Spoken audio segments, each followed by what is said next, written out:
Мачвам като за световно, 2 мача в 2 минути. Първият мач, който ще ви представиме, е от група Б между Катар и Швейцария. Виждате мач, който ще се проведе в Санта Клара, Калифорния.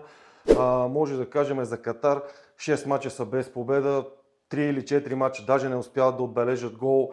От друга страна имаме състава на Швейцария, доста свеж отбор, доста обигран, играят доста време заедно, нападателен футбол, пресират високо, не остават на опонентите си да си разиграват коня, както се казва.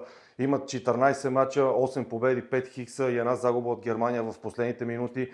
Може да кажем също така, че всичките мачове, в които бият, вкарват по 3, по 4 гола, вкарват 4 гола на САЩ, на Мексико, на Швеция.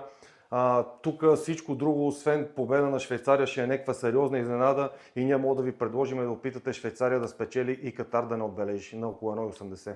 Втория матч, който ще представим на вашето внимание, е между съставите на САЩ и на Парагвай. Матч от група Д. Виждате, срещат се два доста интересни отбора, нападателен футбол изповядват, обичат да се надиграват. Защитата е малко на втори план оставена. Виждате моментната форма каква е, вкарват, допускат доста често голове. Като цяло може да кажем, че САЩ последните 8 мача 7 пъти излиза ставката гол-гол, 8 пъти допускат голове. От друга страна, парагвайците също 14 мача само в 3 не успяват да се разпишат.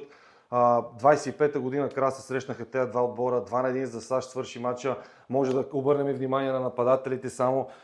Малик Тилман, Пулишич, Балгун, страхотни нападатели за USA. От друга страна са Санабрия, Енсисо, Алмирон и като резерва очаква да влезне Пита. Страхотни футболисти, доста нападателен футбол играят. И ние тук мога да ви предложим да опитате завишения коефициент от гол-гол на 3,19.